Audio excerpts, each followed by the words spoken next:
Oke, baiklah kita akan mulai. Kita punya pelajaran. Sorry agak late sedikit saat ini.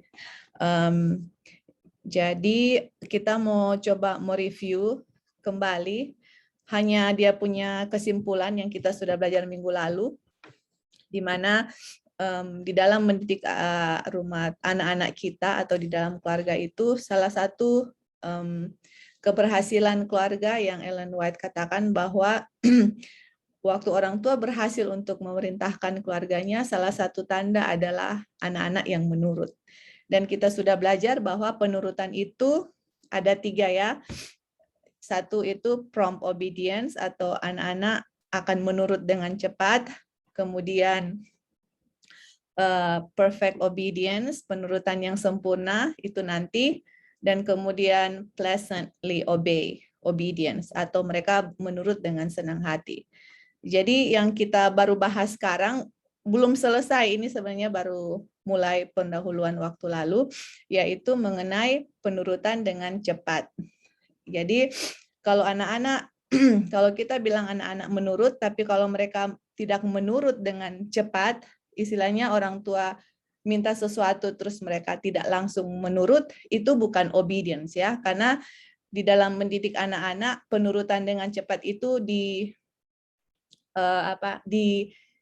dituntut oleh Tuhan untuk kita supaya mendidik anak-anak itu bisa menurut dengan cepat.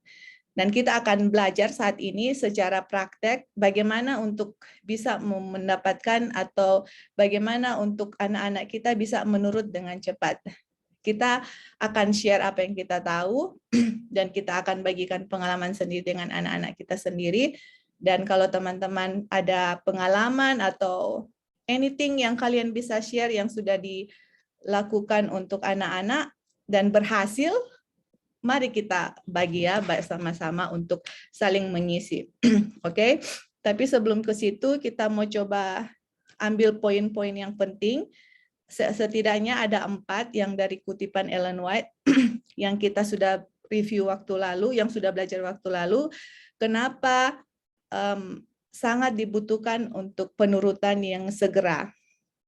Oke, jadi di sini dibilang bahwa biarlah penurutan dengan ini kata-katanya saya kutip dari Ellen White, saya hanya ambil dia punya poin yang penting ya. Ini pelajaran waktu lalu. Biarlah penurutan yang cepat kepada otoritas dari orang tua selalu ditegakkan atau selalu di-enforce atau didorong, dikuatkan. Jadi ini selalu ya, oke, invariably, always, dengan kata lain itu always.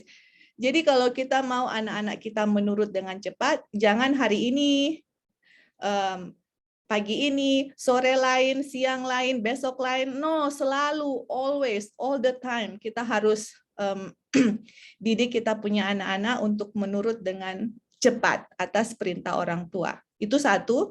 Kemudian, kalau kita Ellen White bilang gagal sebagai orang tua untuk meminta prompt and perfect obedience atau penurutan yang cepat dan sempurna di anak-anak mereka, dibilang orang tua itu gagal untuk meletakkan fondasi yang benar dari karakter di anak-anak mereka. Jadi sekali lagi ya, kita gagal sebagai orang tua karena orang tua yang berhasil dalam mendidik anak itu salah satu syarat untuk kita mendapat meterai sebagai orang tua. Nah, kalau kita gagal untuk meminta anak-anak untuk penurutan yang cepat dan sempurna, kita itu gagal untuk meletakkan fondasi yang benar dalam karakter mereka. Dan orang tua itu menyediakan anak-anak mereka untuk tidak menghormati mereka waktu mereka tua dan akan membawa penderitaan ke hati mereka sewaktu mereka sudah dekat dengan kubur atau sudah tua. Jadi kita lihat ini kalau kita gagal meminta anak-anak kita prompt and perfect obedience, inilah yang akan terjadi. Anak-anak kita nggak akan menghormati kita waktu kita sudah tua, dan kita itu orang tua akan menjadi sedih, akan menjadi susah dengan melihat anak-anak kita. Itu ya dia punya cause and effect. penyebabnya penyebabnya kita gagal, efeknya waktu kita tua anak-anak tidak akan menghormati kita. Jadi jangan sampai kita gagal untuk meminta kepada anak-anak untuk penurutan yang cepat. Orang tua bilang satu kali, the kids has to obey just one time. Itu namanya prompt obedience. Oke, nanti kita lihat ya dengan lebih jelas. Kemudian yang ketiga, prompt and continual obedience atau penurutan dengan cepat dan terus-menerus kepada peraturan-peraturan dari orang tua yang bijaksana akan promote the happiness, akan meningkatkan kebahagiaan dari anak-anak.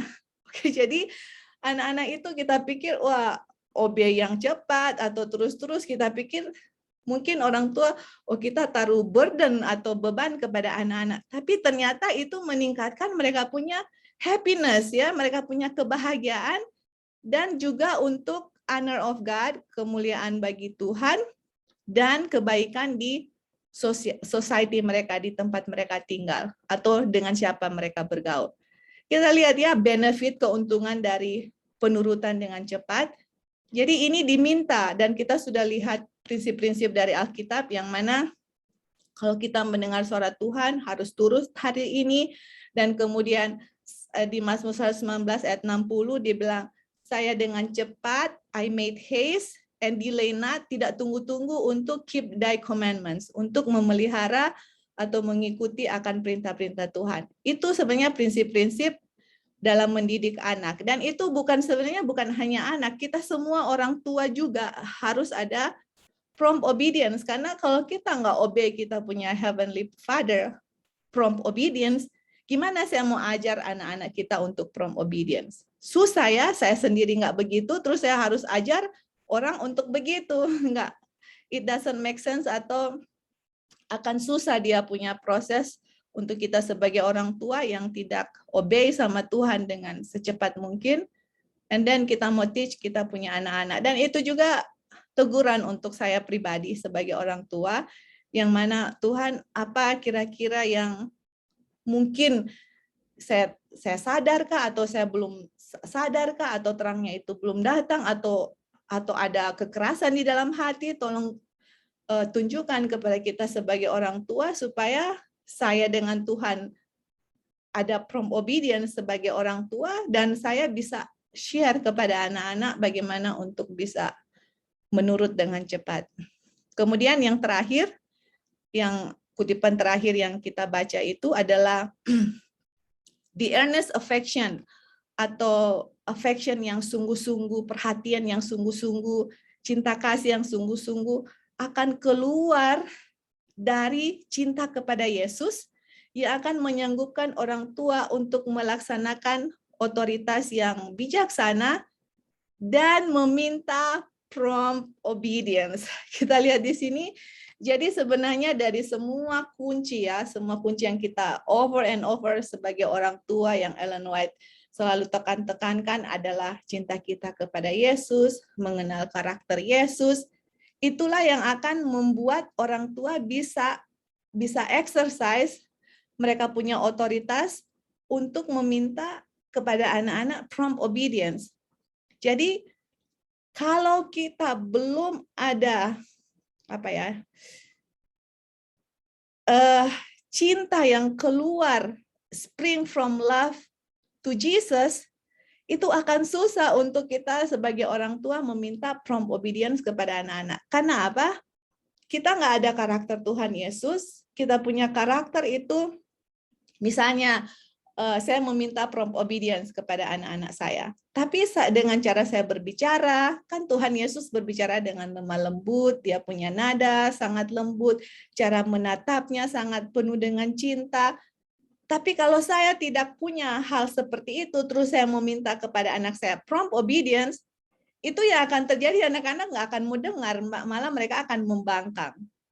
Tapi semuanya itu akan keluar, ya akan menyanggupkan kita orang tua untuk bisa meminta kepada anak-anak kita prompt obedience atau penurutan dengan cepat. Itu semua akan keluar dari kita punya cinta kepada Yesus. Itu semua akan akan akan berhasil kalau saya sebagai orang tua mengenal akan Yesus, mengenal akan cinta Yesus, karakter Yesus yang kita bisa bagikan kepada anak-anak kita. Ya akan keluar dengan sendirinya sampai anak-anak melihat kita punya raut muka, kita punya nada bicara, saya punya pandangan kepada mereka, itu semua mengalir dengan penuh cinta sampai anak-anak itu pun ada yang kutipan itu, hati mereka itu terikat dengan orang tua, dan itu yang membuat anak-anak from obedience.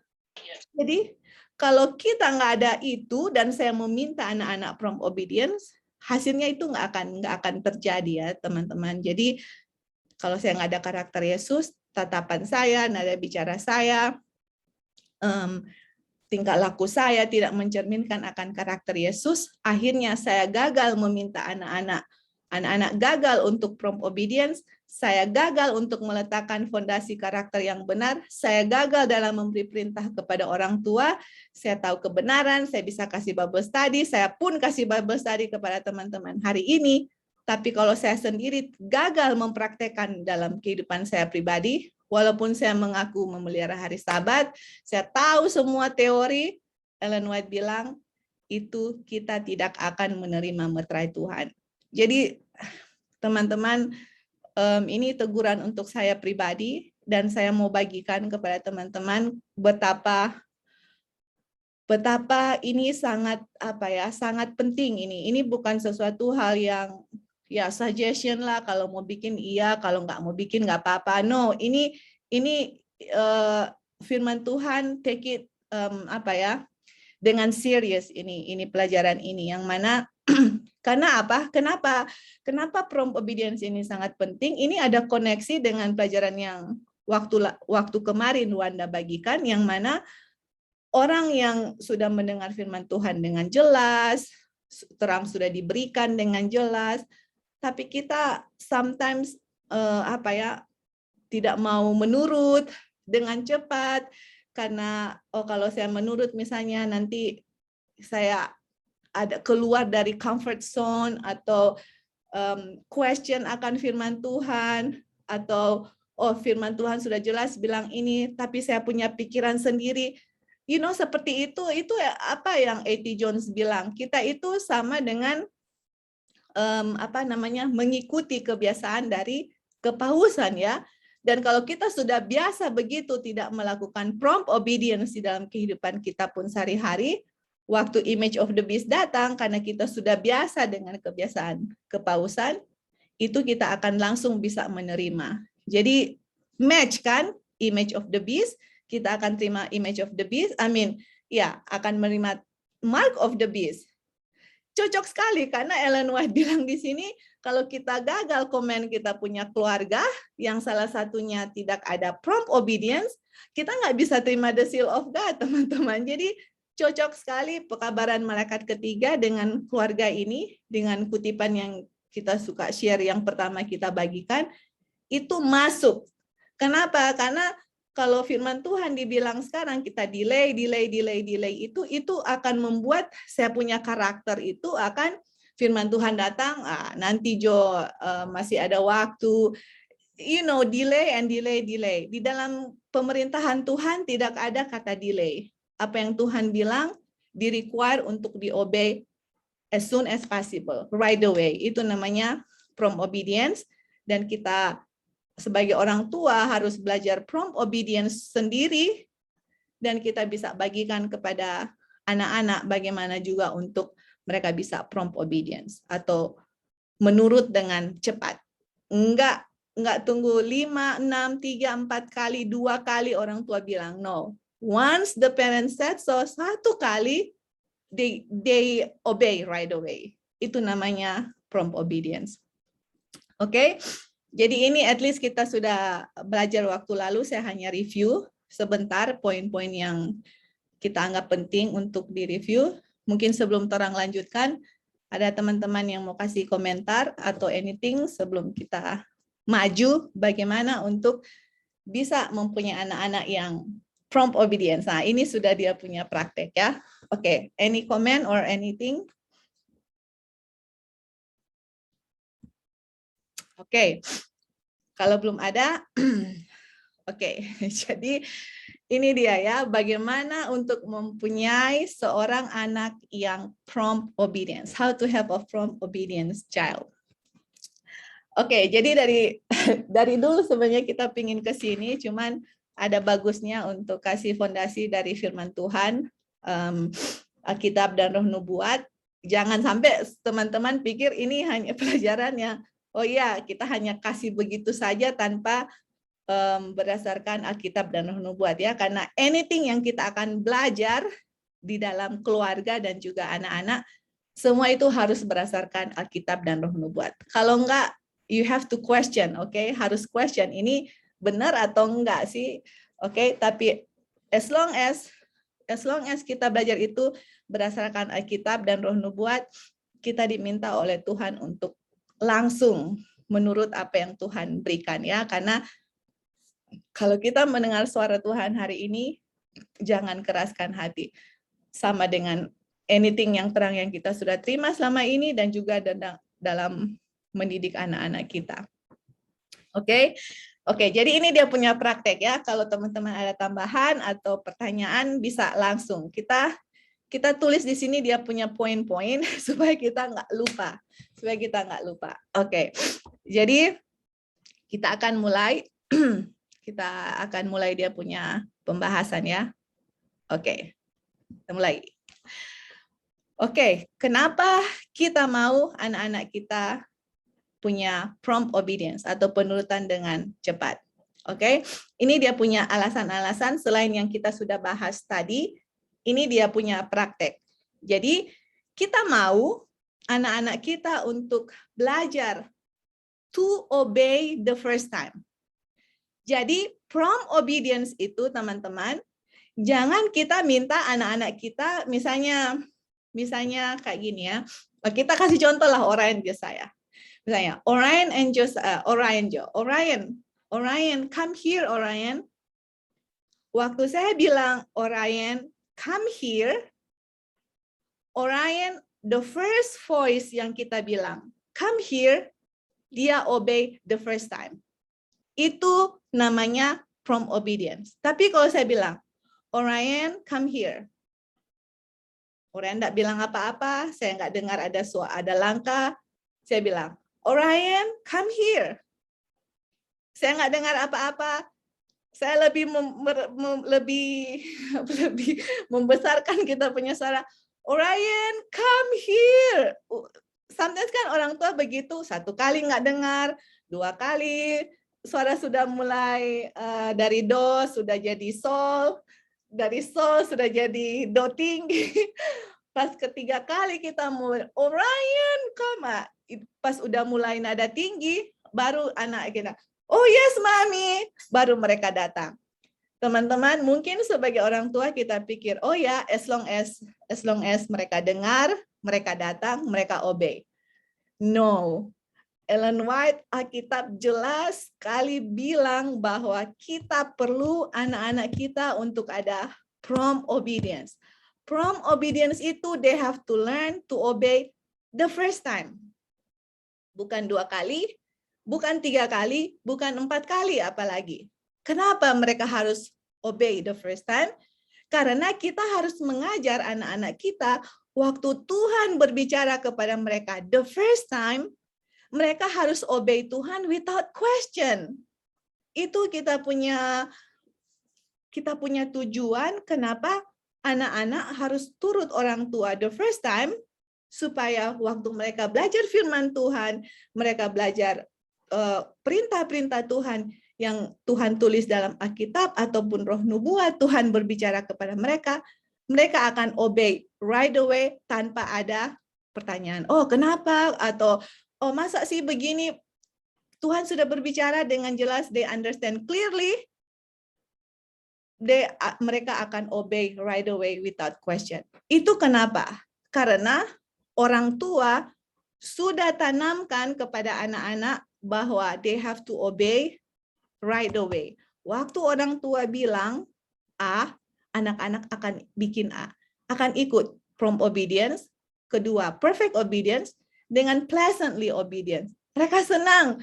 Jadi obey itu walaupun mereka, let's say, dengar satu kali, tapi mereka datangnya muka cemberut, kakinya di apa ya, dibanting-banting di lantai atau you name it, itu bukan obedience. Itu harus mereka jadi ada pleasantly obedience. Nah, itu nanti ya, tapi sekarang masih kita belajar mengenai prompt obedience. Jadi ini alasan kenapa kita mau anak-anak kita prompt obedience, supaya waktu mereka mempelajari firman Tuhan, mereka mengerti apa yang Tuhan require, minta kepada mereka, mereka akan obey Him. As soon as possible, without any question. Oke? Itu satu. Dan kemudian yang kedua, kita ini ya, kalau kita mau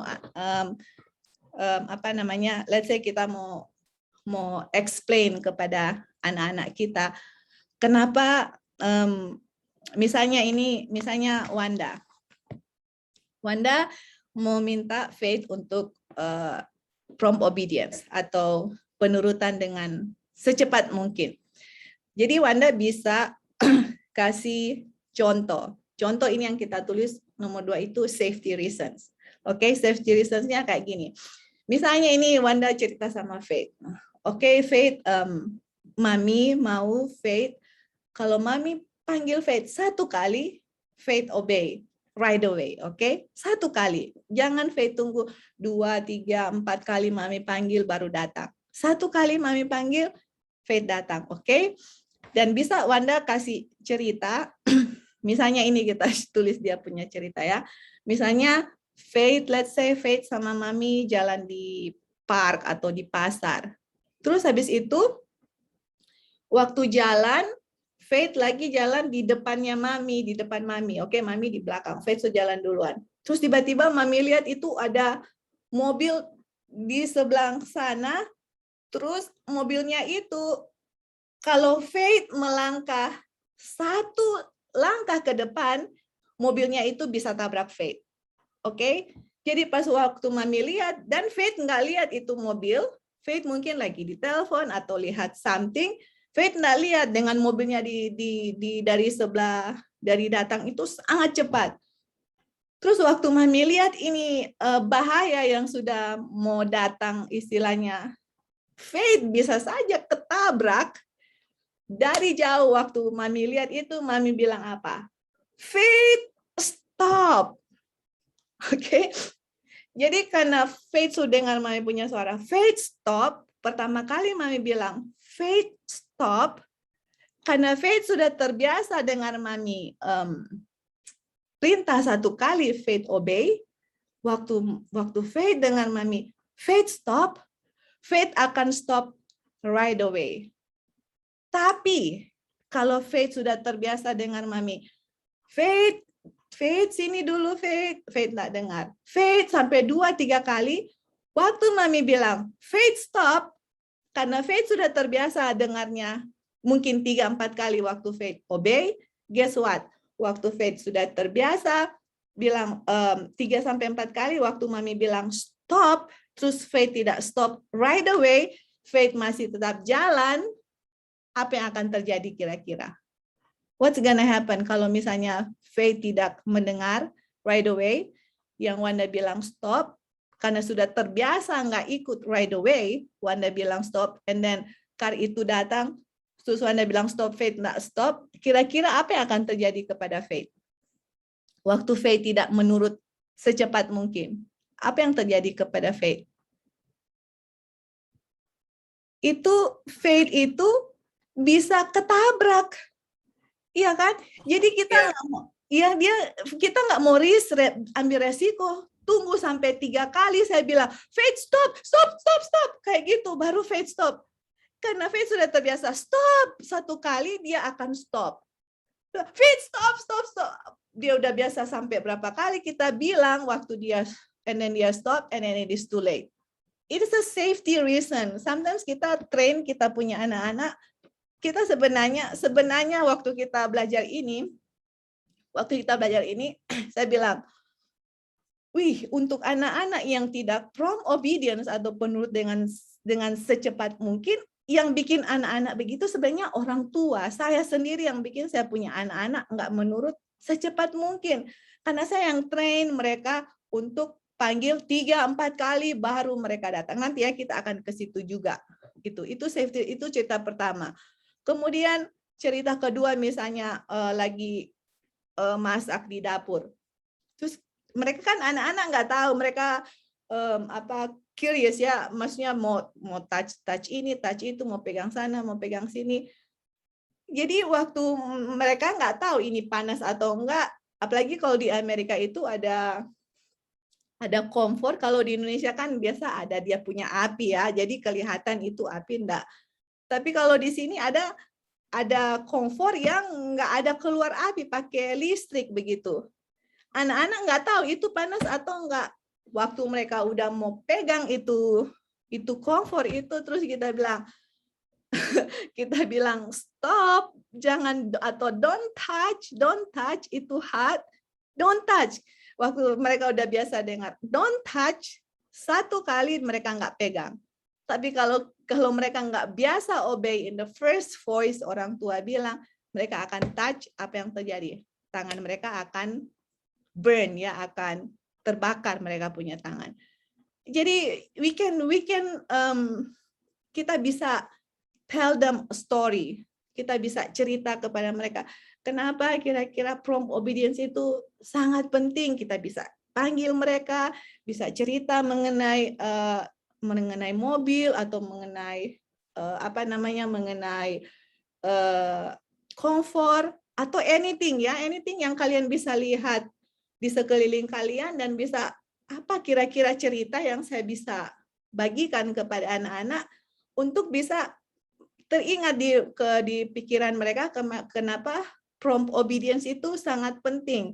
Dan terus ada ini Indian story, ini the real lah, ini real story. Waktu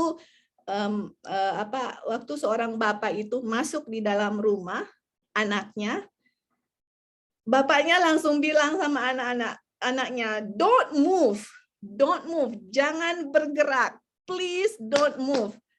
Anak ini nggak tahu kenapa bapaknya bilang don't move. Jadi tapi karena anak ini sudah dilatih percaya sama orang tua, sudah tahu obey right away apa yang orang tua bilang. Waktu bapaknya bilang please don't move, guess what? Anak itu don't move, dia diam. Tapi kalau anak ini yang anak kepala batu, orang tua bilang don't move, ya malah dia bilang don't move, malah dia move. Kenapa? Tapi karena ini anak udah biasa obey, dia punya orang tua don't move, dia langsung diam. Anak kecil itu dia langsung diam. Sebabnya bilang don't move, stay still, don't move, stay still. Dia diam. Akhirnya bapaknya bilang, "Oke, come here." Dia langsung datang. Dan kalian tahu apa yang terjadi? I don't know if you guys know that story. Di belakang itu anak perempuan kecil itu ada ular. Kita nggak tahu di India itu ular apa? Ular kobra kah atau ular apa? Pokoknya is poisonous snake. Ada cerita ular itu yang sangat berbisa. Dan kalau anak ini move, itu ular bisa patok dia karena dia move. Tapi karena anaknya itu diam, ularnya itu langsung pergi. Gitu, dia nggak patok itu anak. Jadi kita bisa lihat ini safety reason yang mana kalau anak-anak dilatih untuk prompt obedience dimanapun kita berada, di dalam bahaya apapun, kalau anak-anak sudah biasa listen to the first time orang tua bilang, mereka nggak akan bikin, itu untuk mereka punya mereka punya keamanan, keselamatan, dan itu bisa menyangkut jiwa atau nyawa mereka juga gitu. Jadi we can tell them story. Kita bisa share ini story kepada anak-anak. Selain cerita-cerita di Alkitab, selain prinsip-prinsip Alkitab, kasih ayat hafalan mengenai prompt obedience, cerita-cerita di Alkitab yang mana Tuhan minta penurutan. Ada kan banyak cerita-cerita Alkitab yang Tuhan minta penurutan dalam waktu yang cepat. Kalau tidak mereka akan binasa. Kita bisa cerita di Alkitab Dan kita bisa cerita dalam kehidupan kita sehari-hari atau cerita-cerita in children story or anything yang bisa impress mereka punya pikiran yang mana they need to obey orang tua right away as soon as possible. Bukan karena orang tua seenaknya, oh kamu, jadi istilahnya, oh karena mama dan papa suka seperti itu. Tapi juga mereka akan mengerti bahwa itu juga untuk kebaikan mereka sendiri. Kebaikan mereka di dunia ini, keselamatan mereka, dan juga waktu mereka menurut Tuhan dengan secepat mungkin, karena sudah biasa menurut orang tua secepat mungkin, itu untuk mereka punya eternal life, saudara-saudara. Jadi ini untuk kebaikan anak itu, dan anak itu akan bisa mengerti, oh kenapa saya punya mama minta, atau saya punya papa, my mom, my dad, minta saya prompt obedience because they love me. Karena mereka sayang saya, mereka peduli kepada saya, they don't want me to get hurt, mereka nggak mau saya untuk luka, atau accident, atau apapun. Makanya orang tua minta prompt obedience. Dan waktu mereka sudah terbiasa prompt obedience, once again, dia punya tujuan utama, yaitu mereka bisa obey Tuhan. As soon as possible, perintah Tuhan yang Tuhan berikan akan obey tanpa any question. Seperti itu ya. Oke. Yang di bagian ini teman-teman ada tambahan atau pertanyaan atau anything, silakan. Ini baru ya silakan. Li, silakan. Saja ingat cerita Samuel waktu Imam Eli panggil dia kan. Ini dia punya prom dah. Betul. Ini waktu dia tidur terdengar suara kan Samuel, dia langsung dibantiran, langsung lari. Bapak, kamu nggak ini panggil? Saya nggak panggil kamu Samuel. Dia balik lagi tidur. Panggil lagi, dia balik lagi tidur. Kalau orang sampai 3 kali kan kita tahu. Yeah. Kalau sebagai anak-anak ini kalau kita lihat nggak menurut, paling sampai 2 kali. Ini kan dia nggak panggil, ngapain kita mau balik lagi ke sana? Tapi ini ya Samuel ini prom sekali, sampai 3 kali pun dia dengan kata yang sama, walaupun sebelumnya 2 kali dia sudah alami. Ini nggak panggil, kalau itu mending dia terus aja kan. Tapi ini saking menurutnya ini Samuel, balik lagi ke 3 kali, terus jadi baru tahu, oh ini pasti Tuhan. Jadi kalau misalnya Samuel ini nggak dididik menjadi from obedience begini, kemungkinan dia nggak bisa menjadi ini ya, nggak bisa menjadi apa namanya, Tuhan tak kasih dia punya firman ke dia, atau nggak bisa jadi imam lah ya. Tapi karena dia punya didikan dari kecil untuk menurut, makanya Tuhan ini dia menjadi dia punya alatnya. Amen. Iya, thank you, Li. Yang Lali bilang itu sangat betul. Kenapa? Karena yang Lali bilang itu Samuel, basically itu contoh Alkitab yang kita udah ada di sini. Dan guess what? Waktu Samuel menurut prompt obedience right away, waktu Tuhan berbicara kepada Samuel, kalian tahu apa yang Tuhan bicara kepada Samuel? Do you guys know apa yang Tuhan sampaikan kepada Samuel pada saat itu? Ada yang tahu? Imam Eli. Kenapa, Li? Hukum Imam Eli kan. Lali, apa Imam Eli? Sorry. Akan menghukum keluarga Imam Eli. Kenapa keluarga Imam Eli itu akan dihukum? Kenapa, Li? Karena salah mendidik anaknya. Itu dia. Oke, jadi kita lihat ya, ternyata di dalam cerita ini ada 2 cerita atau 2 karakter dari anak, yang satu prompt obedience dan yang satu anak-anak yang tidak ditrain atau tidak dididik dari kecil. Yang mana Tuhan menggunakan anak-anak yang prompt obedience untuk merebuke anak-anak yang tidak dididik dari kecil.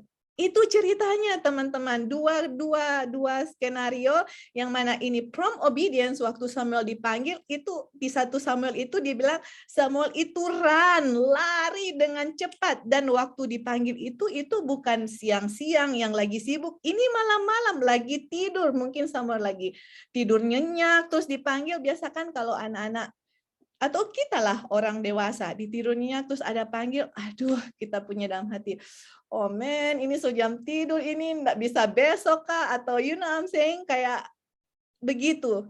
Tapi ini Samuel karena sudah dididik dari kecil sama orang tuanya, biarpun tengah malam, dipanggil namanya, langsung lari pergi. That's prompt obedience, teman-teman. Itu yang kita mau di anak-anak kita. Dan Tuhan kasih firman kepada Samuel untuk menegur keluarga yang tidak ada prompt obedience atau tidak dididik anak-anaknya, dan hasilnya apa? Anak-anak sama orang tuanya dibinasakan. That's very serious ya. Ini serius saudara-saudara. Keselamatan anak-anak dan keselamatan pun kita sebagai orang tua tergantung bagaimana kita mendidik anak-anak kita untuk obey. Dan obey itu bukan hanya obey ya, saya bilang. It's not obey, okay lah obey. No, prompt obedience, perfect obedience, and pleasant. 3 ini nggak bisa kita lepas. 1 nggak ada di dalam 3 ini, that's not an obedience. Karena ada banyak cerita-cerita Alkitab yang kita bisa lihat. Salah satu nggak ada, that is not obedience di mata Tuhan. Oke, thank you Li atas tambahannya. Ada lagi teman-teman?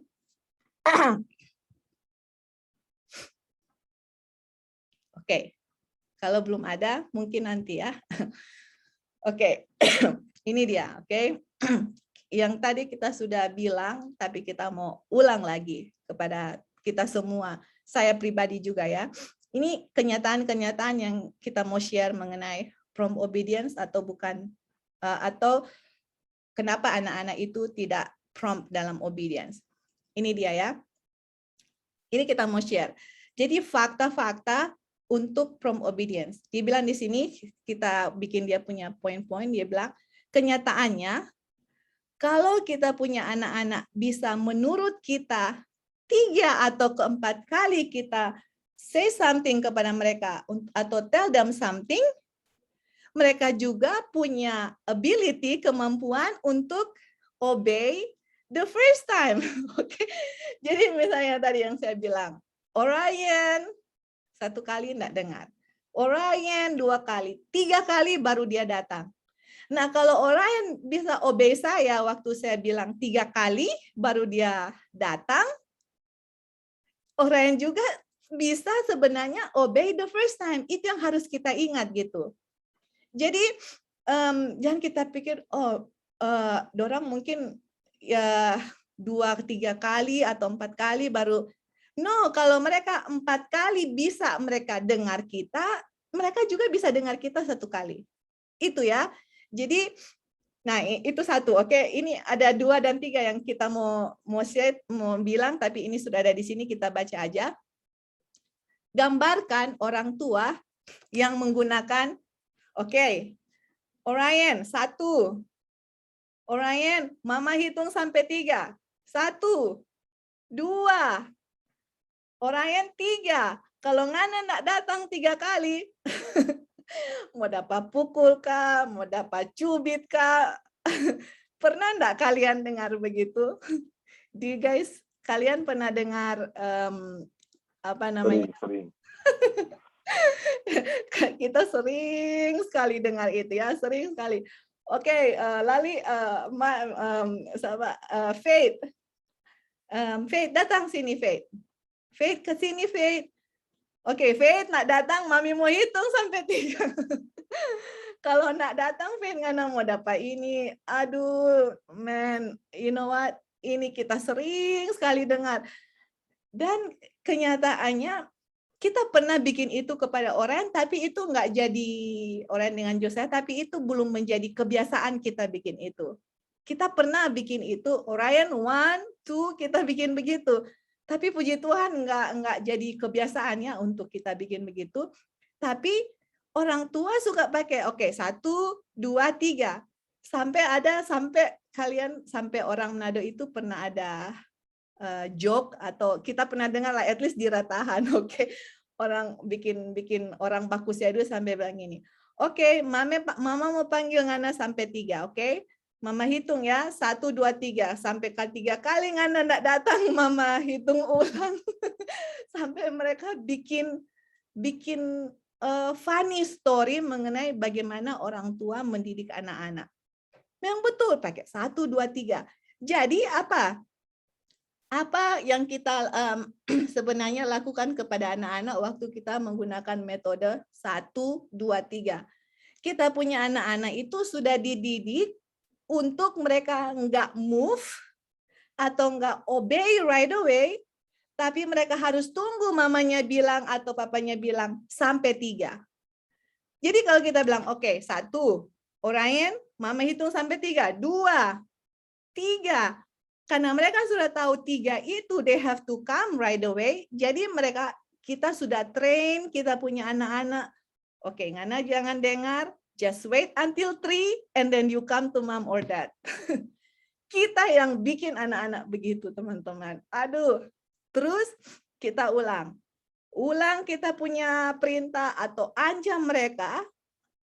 Kita mendidik mereka untuk tidak menurut, teman-teman. Oke, sampai 3 anak datang, mama mau bikin ini. Sampai ini, jadi kita ancam kita punya anak-anak untuk kalau Ngana nggak ikut, ini yang akan terjadi. Udah apa? Udah training mereka. Jadi kita didik mereka adalah kita ancam mereka kalau tidak menurut, kita didik mereka untuk tidak prompt obedience. Just wait sampai 3 baru datang. Anak begitu, kita yang bikin begitu, teman-teman. Bukan karena mereka yang begitu, we train them like that. Kita train mereka seperti itu. Jangan just obey until 3, oke? Atau tunggu sampai mama so ancam, baru lari datang. Aduh, itu orang tua yang didik anak-anak seperti itu ya. Terus yang ketiga, nanti habis ini mungkin teman-teman ada tambahan. Anak-anak yang menunggu sampai kita sudah berteriak, raise our voice, atau mengancam, or told them something several times, atau kita, oke, Orion come here. Orion come here. Ulang-ulang kita bikin begitu. Mereka anak-anak yang tunggu akan melakukan itu karena mereka sudah diprogram atau ditrain that way by the parents. Jadi anak-anak yang sudah tahu harus diancam baru datang, 2-3 kali atau sampai berteriak baru datang, anak-anak itu sudah diprogram, ditrain, yang mana kalau mama mama or papa naik tuh suara dan datang. Sore yang sampai 3 baru datang. Sudah ancam baru datang. Kita punya anak-anak begitu. Dan how many parents like that? Aduh, kita nggak tahu ya. Dan kita bilang kita juga sebenarnya begitu, teman-teman, sebelumnya. Harus diancam lah, orang sampai 3 lah, nggak datang mau dapat inilah. Jadi dan terus kita jadi upset, jadi marah. Kok ini anak-anak dipanggil nggak datang secepat mungkin? Hey, yang bikin anak-anak begitu siapa? Kita orang tua yang harus sadar, kita yang program mereka begitu. Realize enggak kita yang bikin anak-anak begitu, kayak gitu ya. Terus kita jangan marah sampai kepada mereka karena kita yang train mereka untuk way to obey tanpa kita sadar, teman-teman. Jadi kalau kita sudah ada anak-anak yang kita berteriak-berteriak enggak datang, atau harus 3 atau diancam baru datang, terus kita marah, jangan marah because kita yang bikin anak-anak begitu. Oke? Sampai di sini mungkin teman-teman ada tambahan atau ada pengalaman yang mungkin pernah alami begini atau anything to share atau ada anything, silahkan. Kita sih ada Wanda, Kak Roy, Ebing, Kak Dolphin, Onang. Silakan Ebing. Halo. Yes. Terdengar? Ada. Silakan, Bing. Ya, ini kita rasa satu hal yang memang penting sekali ya, penurutan anak. Tapi kalau melihat dari pengalaman ya, ini kita bukan mau menyombongkan diri ya. Kita melihat ini poin-poin ini itu jadi Pak, kita dengan clear gitu. Ini apa 1, 2, 3 itu yang Joy bilang kemarin. Hanya tidak maksimal. Tapi yang kita tahu bagaimana sampai kita dan Claire ya, misalnya, pada akhirnya dia itu, kita cuma bilang satu kali loh, nggak banyak-banyak, dia langsung making apa yang kita bilang. Amin, amin. Praise the Lord. Nah, kenapa itu terjadi? Karena ada kutipan yang kemarin itu Joy taruh. Ketika orang tua itu menyatu hatinya dengan anak, ketika itu terjadi, yang kita lihat itulah powernya, itulah kuasanya. Iya. Jadi orang tua yang kita yang kita lihat, kenapa orang tua pada akhirnya gagal? Sebenarnya bukan anak-anak mereka tidak mau menurut, tetapi hati mereka tidak pada anak-anak mereka. Mereka mungkin mendidik anak-anak ya, membesarkan, kasih uang, kasih makanan dan lain-lain ya, kasih pakaian, kasih rumah. Tetapi hati mereka itu kita lihat nggak pada anak-anak gitu. Nah, dari pengalaman kita melihat, ketika kita memberikan seluruh hati ke anak, apapun yang kita mau bilang, penurutan yang cepat, apapun perintah itu yang kita kasih dibuat, bahkan bukan cuma itu, dia minta lebih malahan gitu. Kemudian dengan senang hati, nggak bersunggun, nggak muka-muka, dengan senang hati gitu. Jadi itu satu paket yang terjadi ketika kita anak-anak itu kita orang tua menyatu hati kita dengan anak. Jadi ketika hati itu betul-betul menyatu, pikiran menyatu, mereka sepertinya apa yang kita kehendaki itu juga jadi kehendak mereka gitu. Kalau kita mempelajari tujuan Tuhan tertinggi kepada manusia, ya, tujuan tertinggi yang Tuhan inginkan kepada manusia. Kalau kita pelajari dalam tulisan Ellen White, itu adalah bagaimana menyatukan pikiran kita dengan pikiran Tuhan, kehendak kita dengan kehendak Tuhan, kemudian tindakan kita dengan tindakan Tuhan. Nah, itu Tuhan bisa buat ketika dia itu betul-betul menyatu dengan kita. Kenapa dia perlu menjadi manusia dan menjadi sama persis dengan kita dalam segala keadaan kita, ya, supaya dia bisa menyelamatkan kita dan mengangkat kita gitu. Dan melalui penyatuan itu dengan kemanusiaan, dia bisa mengangkat kita, membawa kepada tujuan-tujuannya. Dan kita melihat ini juga prinsip yang sama. Ketika orang tua di dalam mendidik anak, ini juga begini ya, anak itu kecil, kita orang tua. Dan kita pikir itu adalah struktur kekuasaan seperti tuan dan hamba ya. Ini menurut saya ini salah sekali. Atau tuan dan bawahan gitu, atasan dan bawahan. Ini menurut kita salah sekali. Struktur di dalam rumah tangga seharusnya tidak memisahkan. Dan buat kita pribadi, sekalipun kita anak masih kecil, kita menganggap dia kita teman. Kita nggak melihat dia sebagai sesuatu yang lebih kecil untuk diperintah atau apa ya, tetapi kita merasa menganggap dia sebagai teman gitu, sebagai sahabat yang tubuhnya masih kecil, masih mungil. Dengan dengan pikiran-pikirannya yang masih kecil lah gitu. Dan itu saudara-saudara kita melihat itu justru menyatukan, membuat kita menyatu dan efek yang tadi ya, yang dibilang-bilang itu tadi, penurutan yang cepat, penurutan yang sempurna, kemudian dengan senang hati, kita melihat itu jadi gitu. Cuma sekali lagi, ini nggak maksimal ya. Ini nggak maksimal. Ya, kita juga masih bergumul. Nah, teman-teman juga tahu. Nah, cuma ada satu poin juga Joy di sini yang kita mungkin bisa diskusi. Ada satu poin di mana ketika anak itu Claire ya, begitu serius melakukan sesuatu, kemudian kita panggil, dia sepertinya nggak dengar. Jadi dia lagi concern gitu, misalnya dengan mainannya, sangat serius. Dan kita memaklumi hal itu. Apakah itu sesuatu yang keliru nggak? Oke, ya. Tapi di suasana biasa ya, apa saja yang kita perintahkan dia buat. That's right. Cepat, tidak menunggu sesuatu apapun gitu. Tetapi ketika dia lagi serius dengan, ya dia suka belajar gitu. Dia menunda. Tapi sepertinya kita bisa memaklumi kenapa dia menunda gitu. Memang dia lagi serius gitu, dan memang itu kita rasa adalah bagian dari pertumbuhan yang harus dia alami gitu. Ya kita maklumi aja gitu. Tapi di luar itu, di saat-saat yang biasa, tidak ada bantahan, tidak ada penundaan.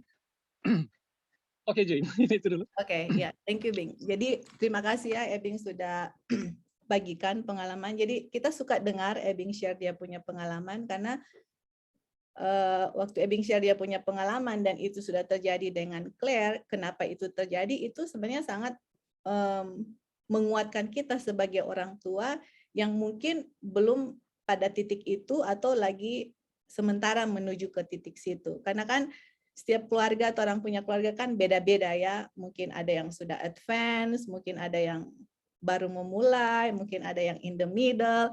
Jadi orang sama-sama saling mengisi. Dan untuk Claire yang tadi Ebing tanya itu, dan mungkin teman-teman juga bisa kasih masukan adalah yang tahu kita punya anak kan kita sendiri ya, istilahnya gitu. Kalau Ebing sudah tahu Claire memang dipanggil atau apa, obey right away tanpa question atau apa, terus kira-kira dia lagi serius gitu, lagi serius untuk dalam sesuatu, and then kita panggil dia begitu, terus dia karena saking seriusnya dia nggak dengar. Nah, untuk kita pribadi, kalau misalnya anak dalam kondisi begitu, orang juga begitu. Kalau dia udah pegang buku children story, bisa berjam-jam serius kali dia buka, dia bilang, oh ini Jesus, ini Judas, ini Matthew, pokoknya namanya children story dia itu sangat serius. Sampai kalau kita panggil Orion, come here, kita tahu dia lagi serius dan dia nggak dengar. Nah, kita nggak akan hukum dia atau something yang karena dia nggak dengar. Kita akan datang sama dia dan kita akan kita berhadapan muka dengan dia dan kita ask, Orion, did you hear what Mami say? Oh ya Mami, jadi kayak langsung awake dia ya, kayak langsung buyar dia punya keseriusan dari buku itu. Dan bilang, Orion, did you hear what Mami? Ya. Halo, kita juga alami hal begitu, Joy. Oke, ya. Jadi mendekati, kemudian bicara, dan seperti tersadar gitu. Iya, betul. That's right, betul. Tapi yang kita lakukan, Bing, kita dengan pertolongan Tuhan ya, hanya satu kali kita panggil. Kalau dia nggak datang, kita langsung pergi right away. Karena yang di poin-poin yang kita share ini, kalau kita biasa panggil 2 atau 3 kali, which is I know Ebing nggak lakukan begitu karena kita lihat udah ada, Ebing nggak perlu bikin begitu karena sudah ada prompt obedience.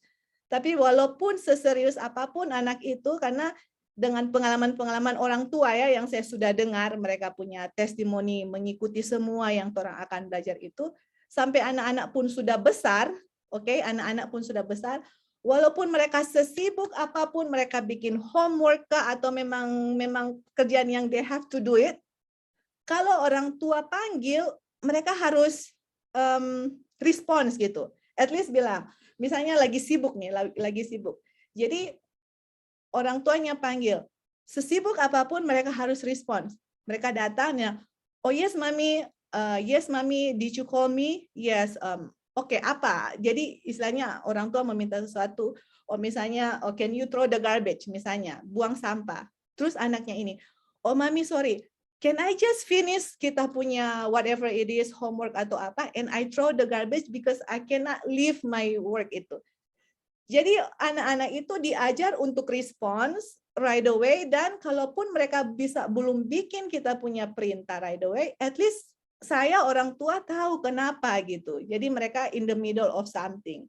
Makanya yang Ebing bilang, Claire atau kita Orion, kalau dia udah di sesuatu yang serius itu sometimes jadi apa ya, makanya kita datang dan kita face Orion dan kita bilang, Orion next time, I know Orion lagi buka-buka buku children story, like Orion next time, or if mommy call you, Orion has just to respond, okay, yes mommy atau apa gitu, come when mommy call you. Jadi walaupun mereka dalam sebisi apapun, dalam apapun dia punya situasi, kita harus minta anak-anak itu at least untuk respons, harus ada respons kepada orang tua. Itu saya ya pribadi, karena kita mau mereka itu obey in all situation, in all condition, at least dalam serius apapun mereka akan ditrain juga, yang mana kalau saya panggil mereka akan obey gitu. Tapi karena istilahnya mereka serius, itu kita nggak, of course kan nanti kan kita kan belajar ada positive konsekuensi, ada negatif konsekuensi yang kalau mereka tidak menurut right away. Tapi di dalam kasus yang clear atau sama orang yang kita juga alami sendiri, kita nggak akan punish mereka dengan mereka punya situasi itu, tapi kita akan remind terus bahwa if mommy call, you need to respond. You say, yes, mommy, I'm coming. Seperti itu ya. Jadi dalam situasi apapun, kita akan train mereka untuk harus respons, harus say something atau harus datang. Karena kalau kita train juga mereka dalam serius, terus kita nggak ingatkan mereka untuk itu, jadi mereka juga akan kita train secara tidak sengaja dalam keseriusan mereka. Orang tua panggil, mereka nggak obey as soon as possible. Jadi yang tahu anak-anak kita kan orang tua ya. Jadi kita mau mereka prompt obedience, cuman di dalam certain condition kita harus minta Tuhan kasih wisdom apa yang saya harus bikin, tapi prinsipnya itu tetap sama bahwa anak-anak perlu untuk di-train untuk ada obedience, prompt obedience, seperti itu. Oke, mungkin ada teman-teman yang mau kasih tambahan atau apa Ebing mau kasih anything lagi atau apa yang mau di-share, silakan. Ya, cuma terima kasih Joy untuk masukan. Ya. Thank you, puji Tuhan. Oke, thank you ya. Oke, jadi ini dia punya fakta yang kita harus sadari, yang mana kalau anak-anak tidak menurut as soon as possible, harus kita naikkan suara, harus diancam untuk menurut.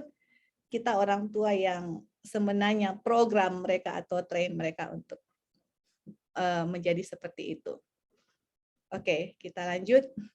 Oke, jadi poin yang berikut ya, poin yang berikut. Bagaimana untuk mempunyai anak-anak yang bisa menurut dengan cepat. Oke, yang kita bikin tadi sesudah kita cerita kepada mereka children story, kemudian kita cerita fakta-fakta mengenai mereka punya safety, mereka punya keamanan, keselamatan. Kita bisa sit down sama mereka, talk to them about the problem. Jadi kita tahu anak-anak itu beda ya, ada yang anak-anak yang masih kecil. Kalau sama junior kita nggak bisa bikin ini, oke? Karena dia masih kecil. Tapi kalau anak-anak yang sudah besar, sudah mulai ada reason, kita bisa sit down and talk clear sama Faith. Udah bisa. Orang dengan Yusuf udah bisa. Junior kita juga perlu ada prompt obedience, tapi untuk anak-anak yang lebih kecil udah there's another story. Jadi kita bisa sit down and talk to them about the problem. Problemnya adalah mami dengan daddy mau untuk kalian, mami minta atau daddy minta untuk menurut secepat mungkin. Oke? Tapi kita sebenarnya kita minta maaf ya sama anak-anak juga, yang mana mami sorry or daddy sorry, yang mana selama ini kita minta obey, tapi kita yang membuat mungkin mami harus yell, harus teriak, atau harus hitung 1, 2, 3, atau harus ancam untuk kalian datang. Dan we don't want that anymore. Kita nggak mau lagi hal-hal seperti itu. Oke, kita orang tua yang bersalah. Kemudian kita kasih tahu kepada anak-anak bahwa Tuhan mau bahwa anak-anak itu harus menurut, obey their parents. Kita kasih ayat-ayatnya ya. Tetapi anak-anak juga harus mengerti bahwa they need to understand bahwa waktu mereka tunggu apa yang dibilang yang harus mereka lakukan, that's not an obedience. Jadi Tuhan mau anak-anak obey their parents. Waktu orang tua bilang sesuatu, misalnya wash dishes, cuci piring atau sapu atau apa. Terus anak-anak nggak menurut, itu bukan obedience. Kita try to explain sama mereka. Kita sebagai orang tua juga harus fair. I'm sorry, mami yang bikin kamu begini. Tapi we have to change right now. Harus obey right away, as soon as possible. Apa yang mami bilang harus bikin as soon as possible. Kalau nggak bikin, itu bukan obey. Di firman Tuhan, the Bible said the children should obey their parents. Terus waktu obey itu adalah obedience, kita harus kasih tahu bahwa kamu lakukan apa yang diperintahkan right away, dalam secepat mungkin, with a good attitude. Dengan kita punya attitude yang baik, ya, itu nanti pleasantly obey. Jadi itu obedient. We talk to them about their problem. Anak-anak bisa mengerti, dan mereka, kalau anak-anak udah lebih udah lebih besar, udah lebih, dia punya pikiran udah lebih udah bisa lebih mengerti, mereka akan mengerti apa yang kita bicarakan, dan mereka akan ngerti, waduh, saya punya orang tua, come and talk to me, ask for forgiveness dan sebagainya.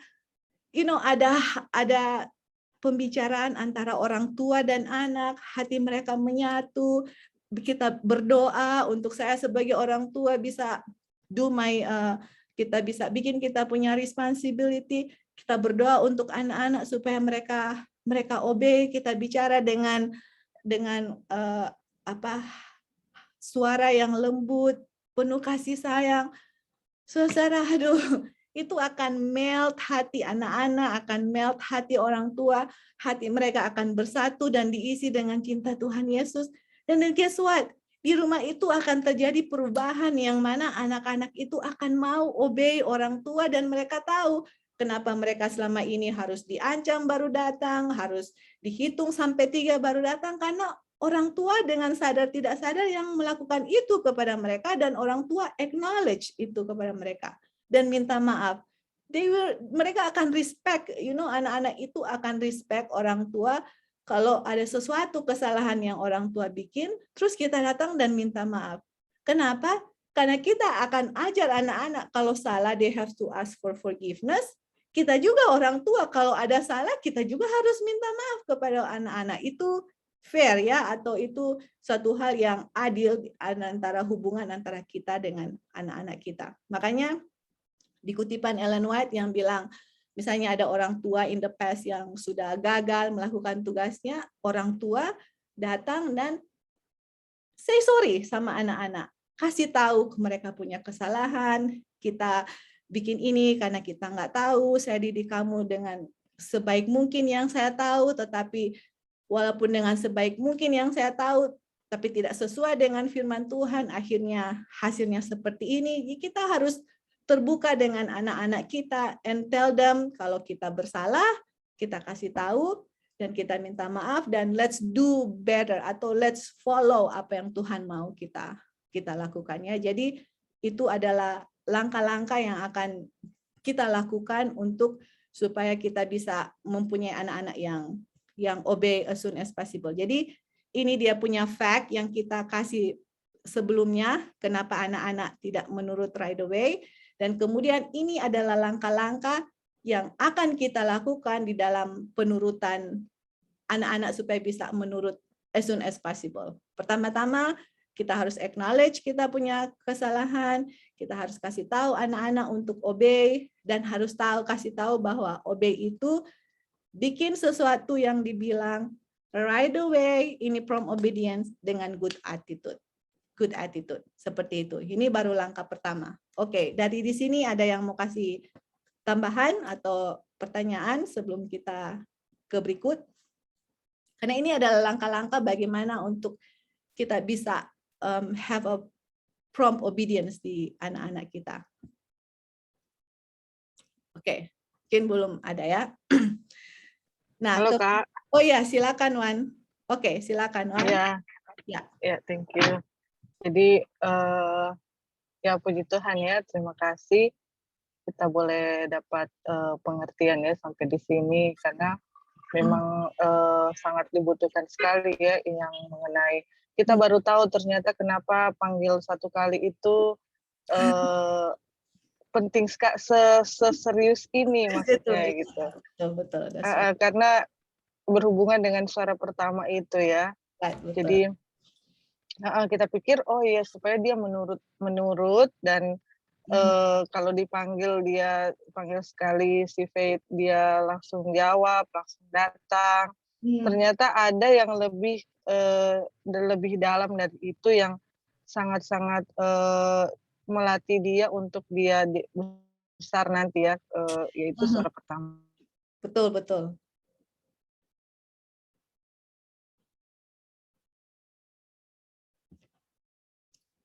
Jadi itu benar-benar yang betul-betul. Halo? Sorry, tadi Wanda putus. Apakah kita yang putus? Nggak bisa dengar atau apa teman-teman dengar Wanda?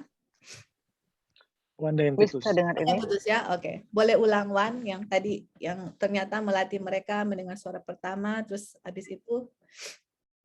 Iya, jadi itu latih mereka untuk dengar suara pertama itu ternyata penting sekali, terlebih dia punya keselamatan juga gitu. Bukan juga ya, memang yang paling penting itu gitu untuk dia punya keselamatan karena dia harus melatih dirinya disiplin gitu. Jadi itu yang ternyata dalam sekali ya dia punya arti itu.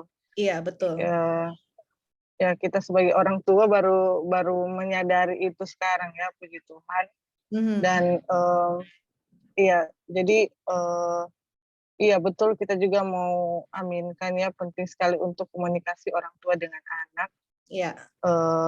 Jadi dua-dua jadi anak tidak akan merasa dia didiskriminasi terus karena selalu kita salah kok orang tua tidak pernah salah gitu. Jadi That's right, jadi melatih untuk dia oh iya ya jadi dia melatih untuk dia menerima memaafkan juga gitu kan, enggak jadi enggak mendendam gitu kan. Jadi itu dia punya praktek juga. Dan apalagi yang kita dapat tadi ya. Oh iya betul. Jadi kita juga alami pengalaman Ebi dan Kak Joy ya. Yang kalau Faith itu memang suka sekali baca, buku apa aja kita kasih dia pasti mau baca dengan senang hati tanpa kita suruh pun dia suka baca ya. Jadi memang kalau dia sudah baca dan dia konsen, kalau kita panggil itu dia enggak langsung jawab gitu. Tapi dia dengar gitu, dia dengar atau memang kadang dia kita datangin baru dia, oh iya mami, tuh Faith kok ada mau kasih selesai ini dulu. Tanggung ini masih ada tinggal sedikit kuat mami gitu. Jadi tetapi itu ternyata nyendak tetap harus dinasehati juga ya.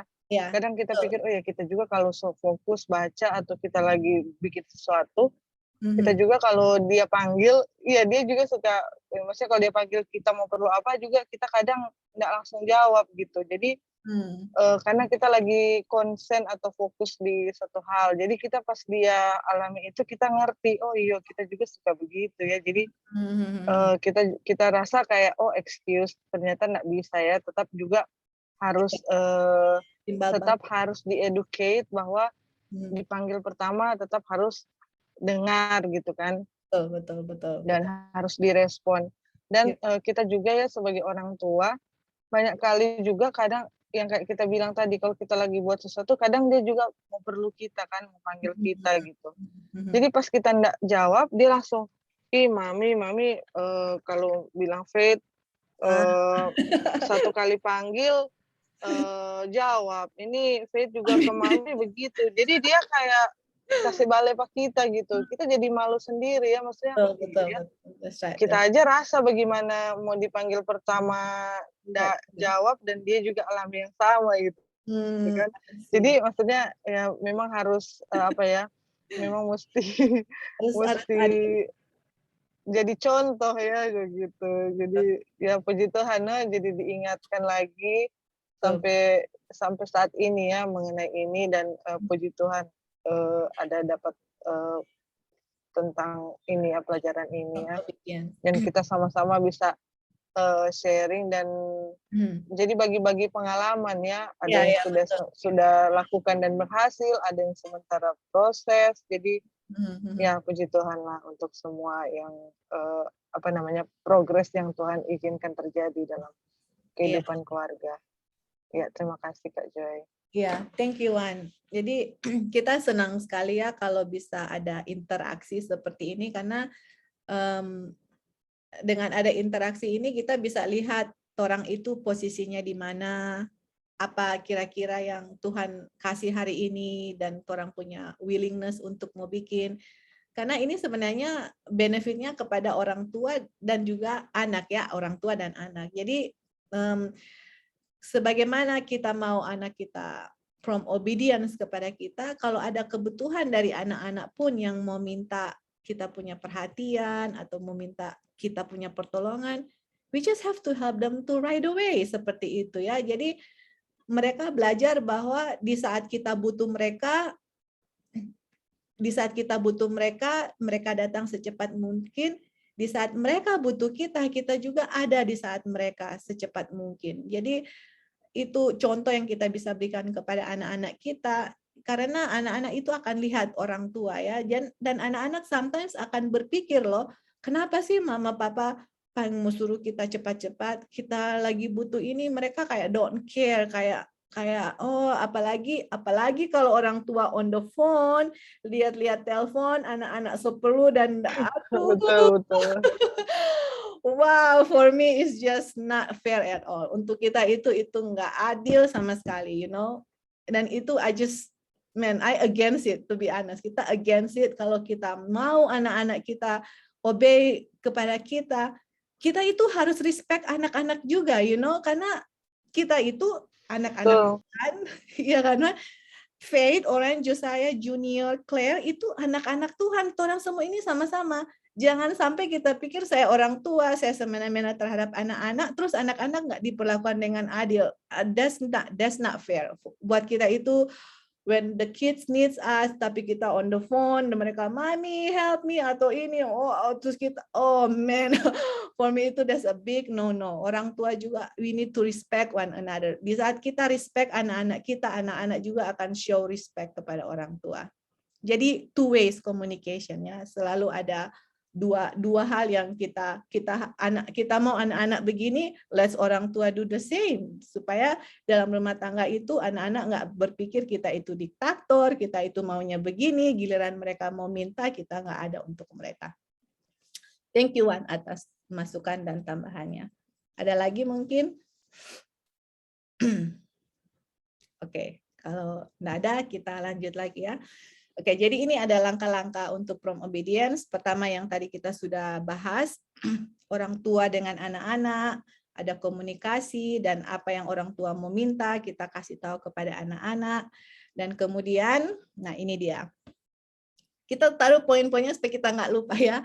Kemudian kita explain, terangkan, dan kasih example, contoh of right and wrong responses when they are told to do something.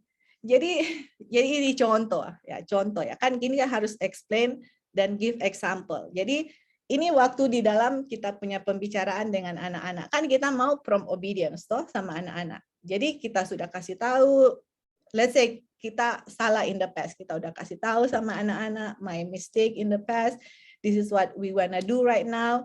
Terus sekarang kita kasih explain dan kasih contoh. Oke, misalnya give example of right and wrong response. Apa right response, apa wrong response? Jadi contoh misalnya, jadi ini kita lakukan ya untuk Orion dengan Josiah. Jadi misalnya kita panggil mereka, kita bilang, oke, Orion and Josiah, kita mau practice, oke? Karena anak-anak nanti kita akan belajar satu session mengenai training the children, oke? Train, anak-anak itu harus di-train. Jadi ini train sama mereka. Train yang mana, oke, waktu Mami panggil satu kali, Orion and Josiah datang right away. Jadi practice, oke? Kita practice, oke. Let's say Orion, jadi Orion and Josiah duduk situ, kita bilang, oke, let's say Orion and Josiah, Mami bilang, Orion, come here. Terus Orion akan bilang, yes, Mami, I'm coming. Ya gitu. Jadi Josiah juga, okay, now Josiah, if Mami call you, Josiah, come here. Josiah bilang, okay, Mami, I'm coming. Okay. Nah, waktu itu kita bilang begitu, mereka harus repeat, kita bilang, okay, Mami, just Orion, yes, Mami, I'm coming. Just yes, Mami, I'm coming. And then kita minta mereka pergi di kamar. Masuk di kamar, terus kita bilang, okay, now Orion. When Orion dengar Mami bilang, Orion, come here. Orion harus bilang, yes, Mami, I'm coming. And Orion run to Mami and come to Mami, okay? Begitu juga Josiah. Okay, you know what? This is what I did, okay? Kalian masing-masing mungkin have a different experience atau different bagaimana kalian treat. Tapi this is kita train, kita punya anak-anak begitu. Jadi mereka pergi di kamar. Terus habis itu kita bilang, Orion, come here. Yes, Mami, I'm coming. Dia lari datang. Josiah, and I give them hug. Oh, good job. Okay, jadi when Mami call you, Orion say, okay, yes, Mami, I'm coming. Okay, Josiah juga begitu. Okay. Then habis itu bilang, okay, nah this is when Mami said, Orion, come here. And Orion don't say anything. Orion just be quiet. That's not right, okay, Orion, jadi kita explain Orion dengan Josiah, and that's not right. When Mami call, you have to say something. Yes, Mami, I'm coming, okay, or Daddy call you. Yes, Daddy, I'm coming, okay. Jadi mereka waktu kita explain, kasih example, kita practice, okay, practice right away, apalagi right response, practice. Jadi mereka di-train, bikin begini, practice. This is the right response. This is the wrong response. So next time Mami call you, come right away. And what do you say? Yes, Mami, I'm coming. Nah, kenapa saya mau anak-anak saya untuk bilang, yes, Mami, I'm coming? Karena kita ambil dari cerita Samuel. Jadi Samuel dipanggil, dia langsung, Imam Eli, did you call me? Yes, Mami, I'm coming. Did you call me? Jadi ada respons, at least waktu mereka respons, saya tahu mereka dengar gitu ya. Jadi dari dimanapun mereka berada, when I call Orion, come here, yes, Mami, I'm coming. Dan kita mau mereka punya respons, when they hear my voice, mereka dengar saya punya suara, satu kali, they have to respond as soon as possible. Right away, dengan mereka bicara, mereka run.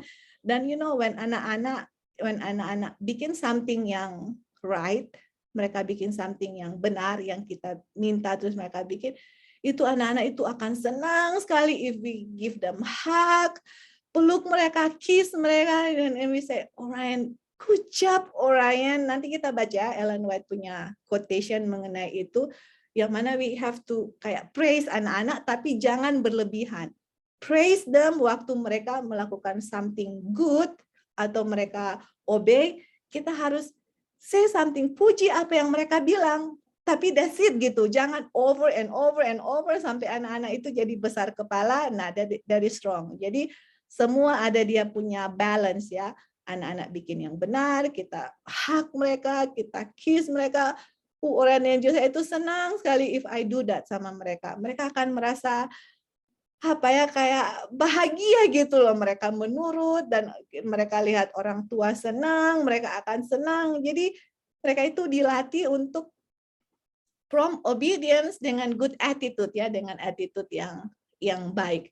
Dan of course teman-teman, you know what, itu kita bisa lihat ada dia punya buah-buah yang sudah mulai keluar. Especially Orion. Kita punya anak yang paling besar itu Orion. Dia lately kalau kita suka kita suka coba sama dia.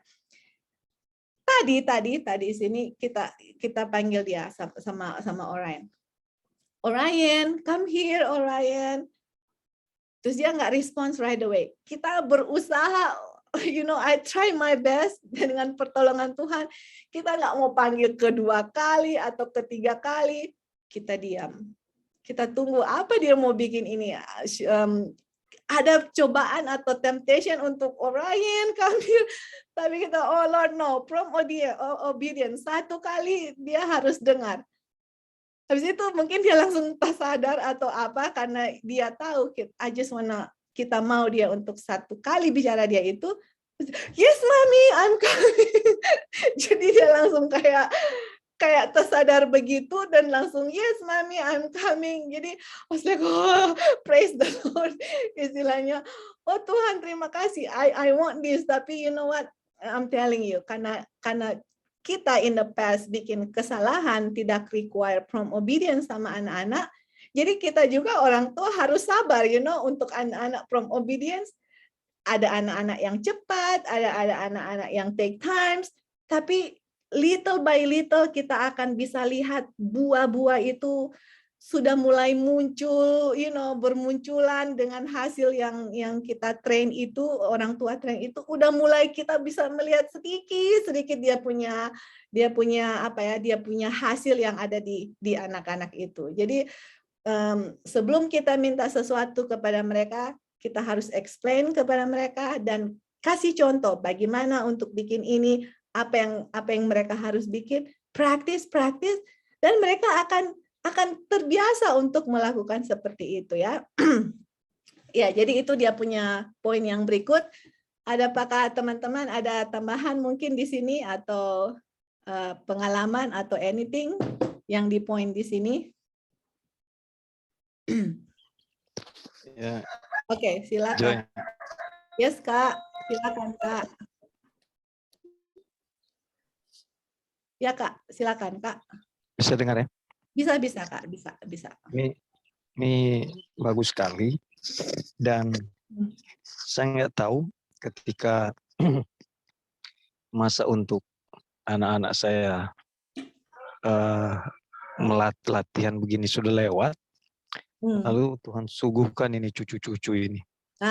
Itu dia, Kak. Ada cucu-cucu. Jadi 2 minggu lalu, saya jemput Lini lagi dari rumahnya beserta adiknya, dan pas saya bawa ke Mapolo, Alin pas mulai sakit.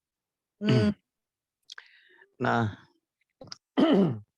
selama mereka tidak ada, waktu saya cuma dengan Alin ya, kami menyanyi nada rendah semua.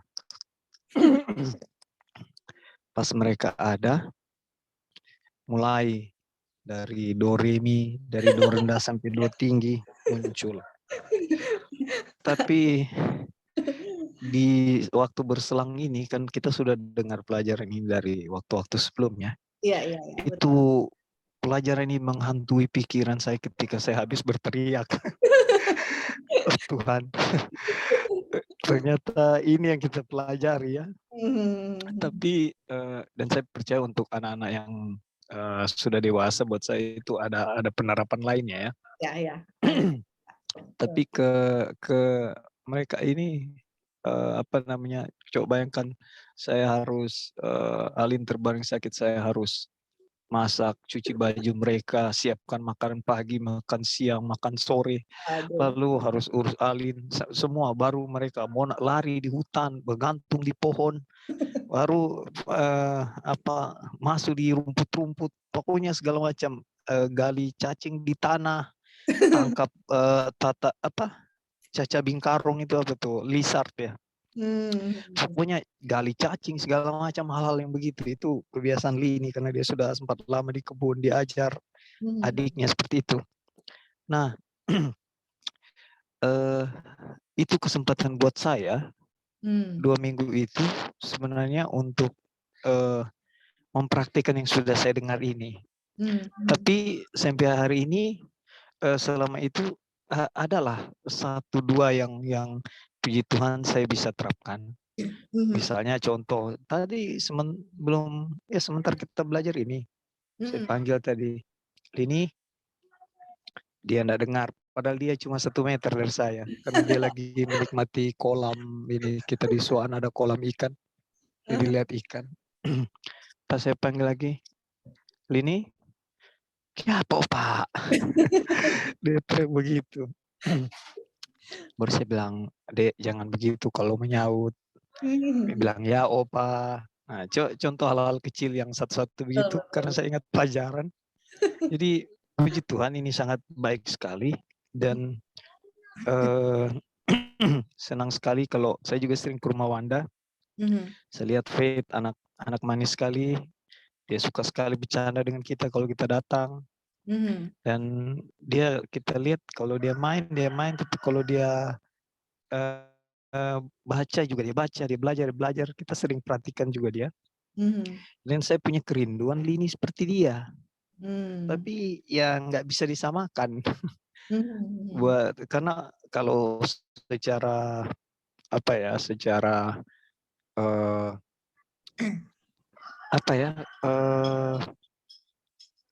secara saya lupa bahasanya. Secara bukan pendidikan, apa sih bahasanya itu? Kesempatan. Bukan, kalau dia sudah banyak terima pelajaran dan dia bisa serap semua itu, kemampuan itu. Coba saya lihat banyak anak kecil di Bali waktu saya tinggal sana, itu bisa bahasa Inggris karena mereka sekolah di international school. Nah, ya international school ya. Nah, di sini saya heran lihat Faith karena Faith nggak pernah sekolah di international school. Tapi dia punya ability itu sama setara dengan mereka. Dan ini tidak lepas dari Wanda dengan Roy. Jadi saya punya kerinduan mau terapkan seperti itu.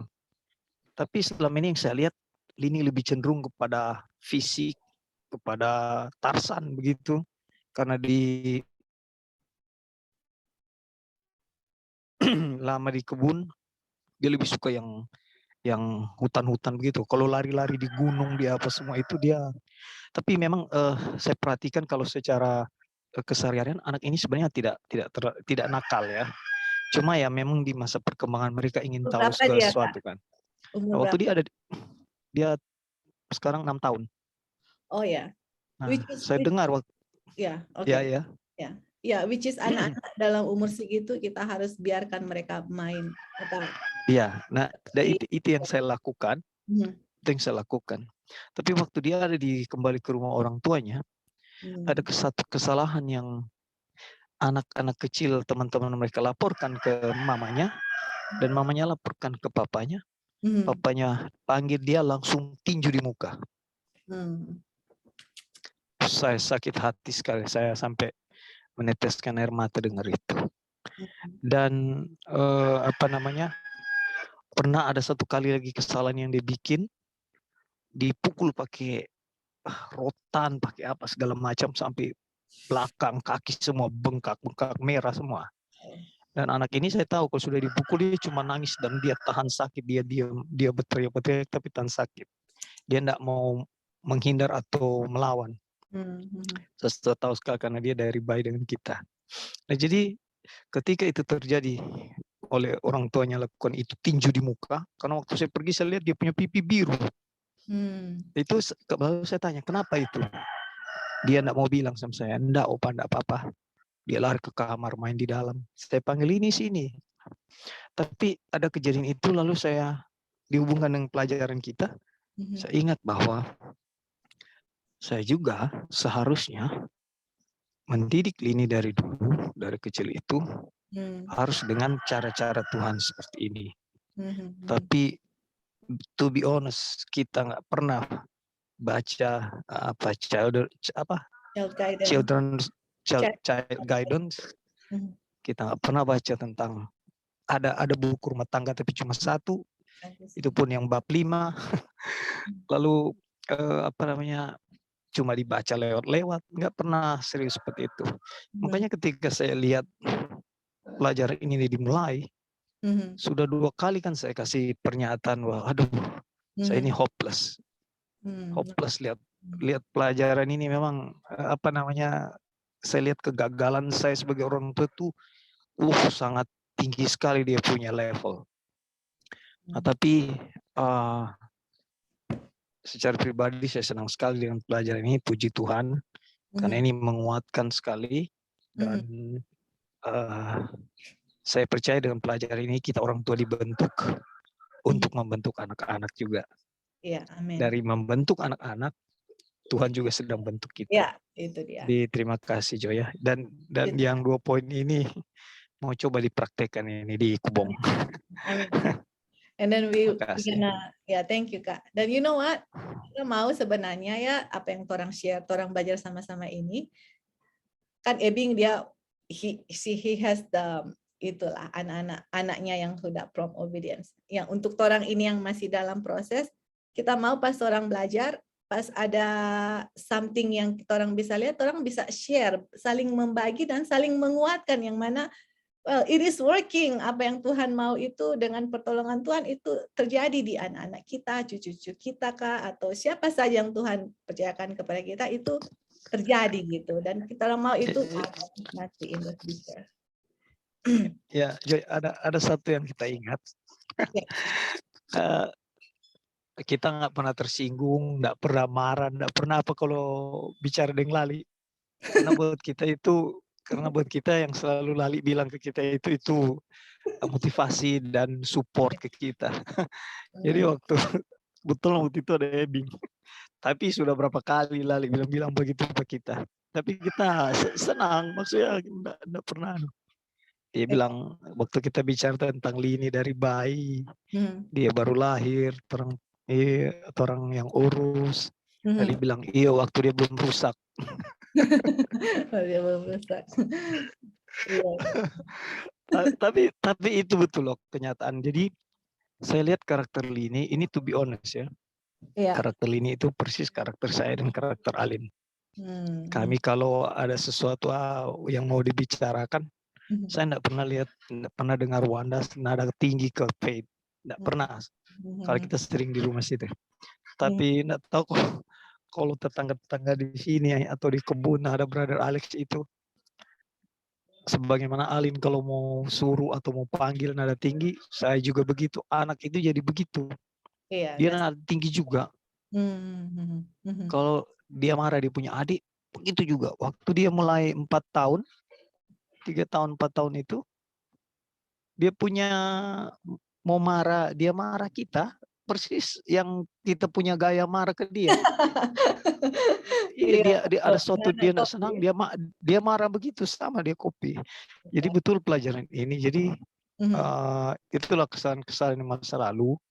Dan puji Tuhan masih ada waktu untuk diperbaiki ya. Ya, pasti Kak. Tuhan selalu kasih kesempatan.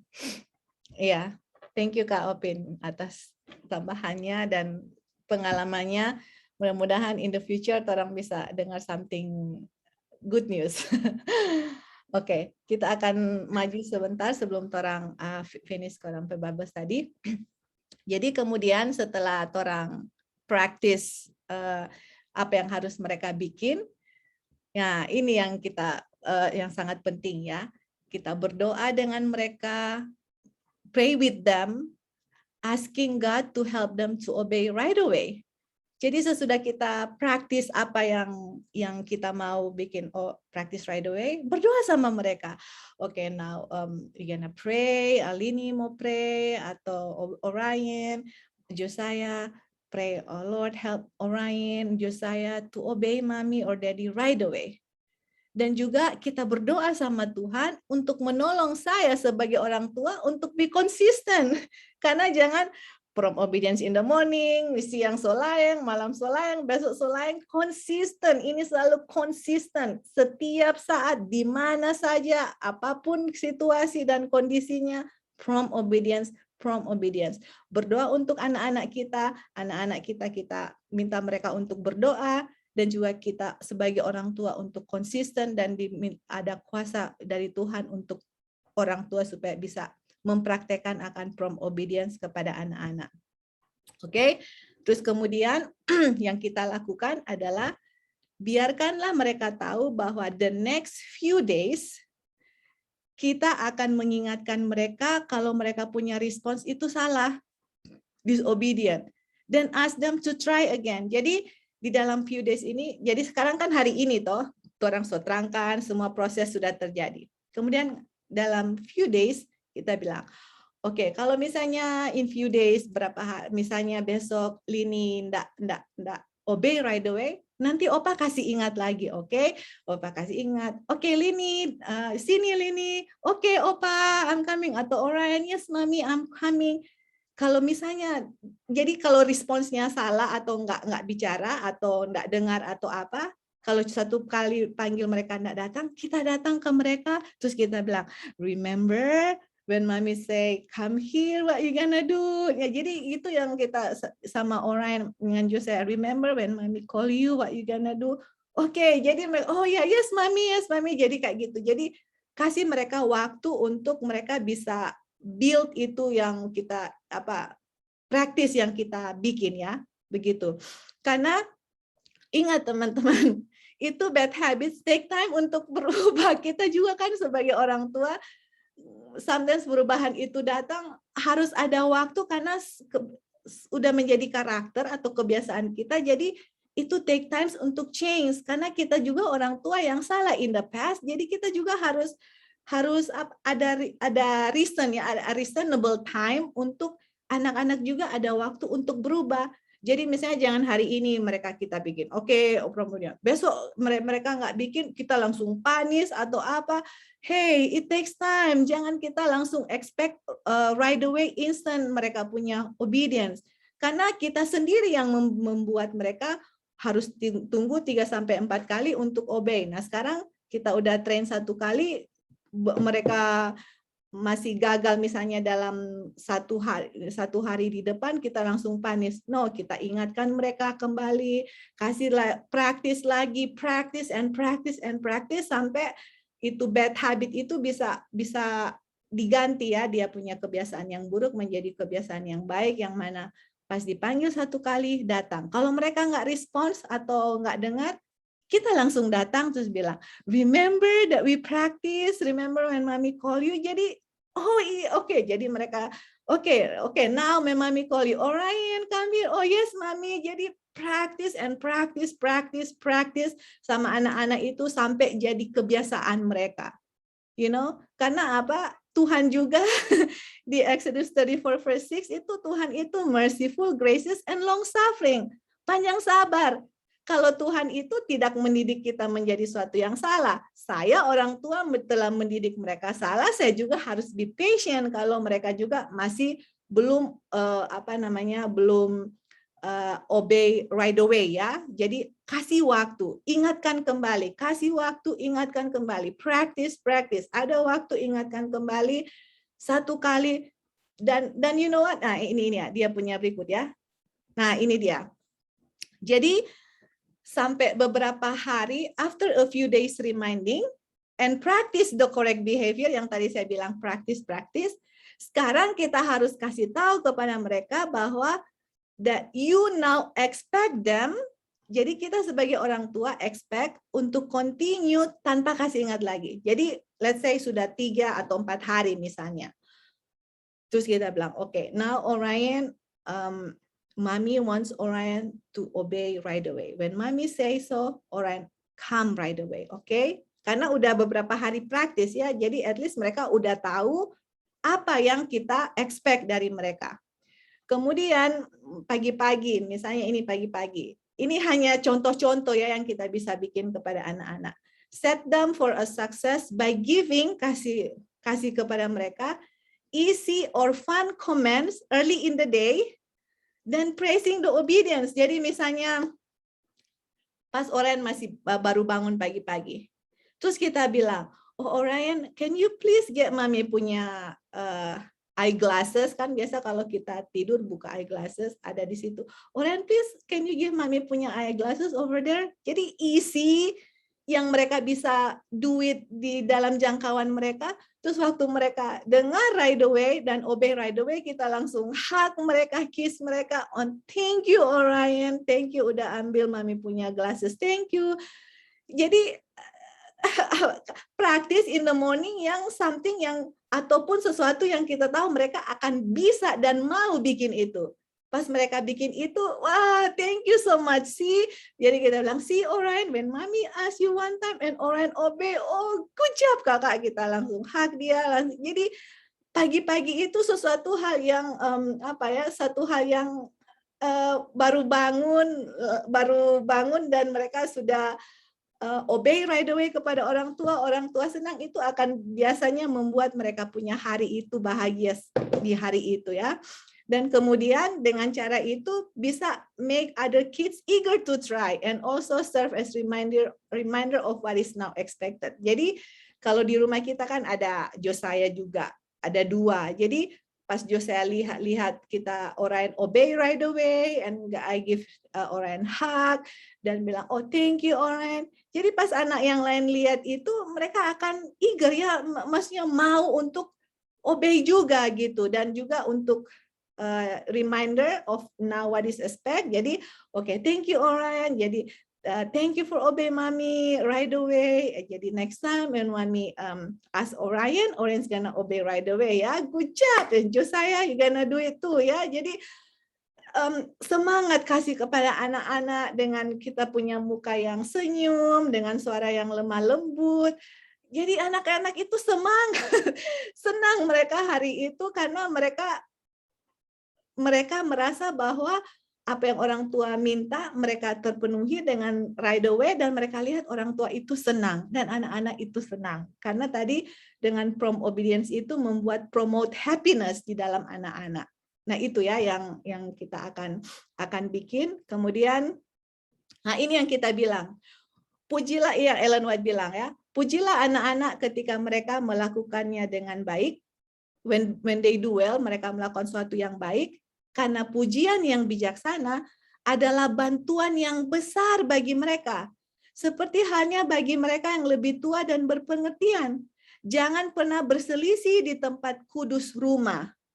Bersikap baik dan lemah lembut hati, tunjukkan kesopanan Kristen, berterima kasih dan pujilah anak-anak Anda atas bantuan yang mereka berikan kepada Anda.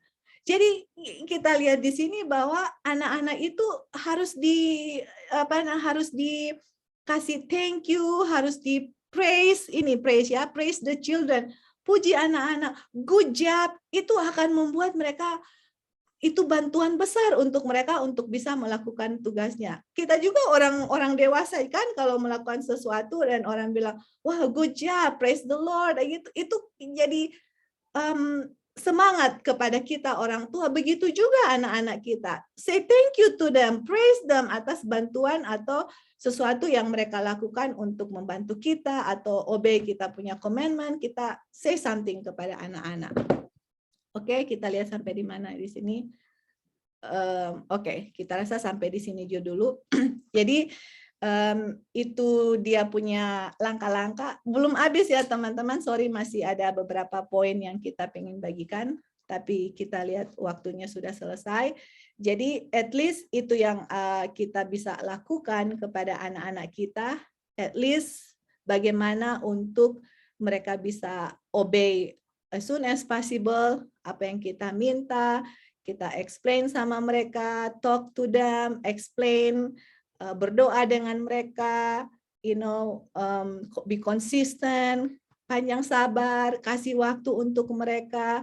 Kemudian kalau mereka melakukan sesuatu yang benar, obey orang tua, kasihlah pujian kepada mereka, give them hug. Kiss them, tell them I love you and thank you. Hal-hal seperti itu enak sekali di anak-anak untuk mendengar itu, dan itu membuat mereka yang mana kita sebagai orang tua itu bukan hanya semena-mena untuk perintah kepada mereka, tapi waktu mereka menurut itu mereka tahu mereka itu juga dikasihi, disayang gitu. Jadi bukan sesuatu hal yang seperti diktator ya, seperti itu. Jadi hubungan antara orang tua dengan anak-anak yang tadi saya bilang, treat mereka sebagai orang punya teman, mereka kecil, mungkin orang lebih besar, terus mereka sebagai kita punya teman, sebagai kita punya penolong di dalam rumah, dan kita betul-betul sangat berterima kasih kalau mereka juga menolong kita, seperti itu. Jadi mungkin itu dulu yang kita bisa bagikan karena waktunya sudah selesai, sudah habis. Apakah teman-teman ada tambahan atau anything sebelum kita tutup? Silakan. Halo. Ya. Ya, ada 2 poin ini, Joy. Yang pertama adalah mengenai pujian atau penghargaan ya kepada anak. Nah, mungkin kita anggap sepele ya ketika mereka berhasil melakukan sesuatu yang kita pikir baik, yang kita inginkan. Ya, kita mengatakan good job atau kita memberi kecupan, pelukan. That's right. Ini mungkin itu sesuatu yang yang kita pikir biasa, padahal itu saudara-saudara, kita membaca riset ya tentang keluarga, tentang pendidikan anak, memberikan satu hal yang di masa mendatang itu sesuatu yang luar biasa. Anak-anak itu yang sering diperhatikan ya, yang sering dipeluk, kemudian diberi kecupan oleh orang tuanya, itu memiliki rasa percaya diri lebih kuat, karakternya lebih kuat, pengaruh sosialnya lebih kuat dibandingkan yang tidak. Jadi kita orang tua sangat ingin anak-anak kita waktu besar, mereka itu bisa menjadi satu pengaruh ya yang positif dengan teman-teman, tidak tergoda. Saudara-saudara, ini yang kita mau bilang, ini riset ya, riset sudah membuktikan bagaimana sikap kita terhadap anak-anak, tatapan mata kita, suara kita, pelukan kita, ya, kemudian kecupan kita, itu ternyata yang membuat mereka jadi seperti itu. Mereka akan punya rasa ada semacam energi yang cukup kuat ketika mereka berhadapan dengan teman-teman, dengan masalah di kemudian hari, ya. Dan itu kita sebagai orang tua itu yang kita inginkan. Bagaimana anak-anak kita nanti waktu besar mereka bisa siap menghadapi masalah ketika berhadapan dengan orang-orang yang mereka temui, dengan teman, atau dengan siapapun gitu. Dan apa yang dikatakan di sini sebenarnya ini adalah satu hal yang luar biasa yang kalau kita buat, kita lagi menanamkan kekuatan yang luar biasa kepada anak kita. Jadi ini perlu sekali, jangan meremehkan penghargaan kepada anak, ya, kecupan, pelukan hangat, tatapan yang setuju dengan yang dia buat, ya, senyuman, itu besar sekali artinya sebenarnya. Baru yang kedua, mengenai ketika kita memberi sesuatu yang lagi mentrain gitu, kemudian mereka gagal, memberi satu arahan, kemudian mereka melakukan kesalahan. Memang ini menjadi sangat sulit, kita bisa lihat menjadi sangat sulit bagi orang tua yang suka membenarkan diri. Orang tua yang suka membenarkan diri akan sangat suka menghukum anak. Kenapa? Karena dia melihat anak ini pantas untuk dihukum. Dan ini saudara-saudara merusak. Kalau kita paham bagaimana cara kerja Tuhan nggak demikian.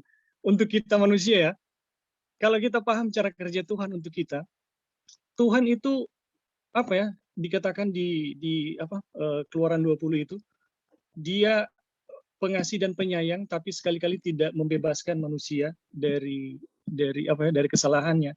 Tetapi Tuhan selalu memberi kesempatan kepada kita untuk melakukan yang baik gitu, untuk bisa memenuhi apa yang Dia minta.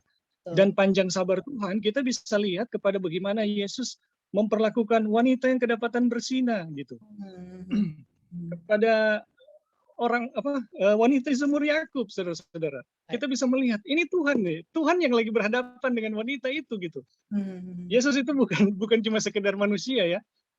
Dia itu Tuhan sendiri yang memberikan 10 hukum di Sinai. Itu yang lagi bicara dengan wanita di sumur Yakub. Dan bagaimana sikapnya terhadap manusia berdosa itu betul-betul penuh kehangatan dan kasih sayang. Dan kita melihat demikianlah orang tua, kalau kita menginginkan mereka berhasil, ya kita harus memaklumi gitu.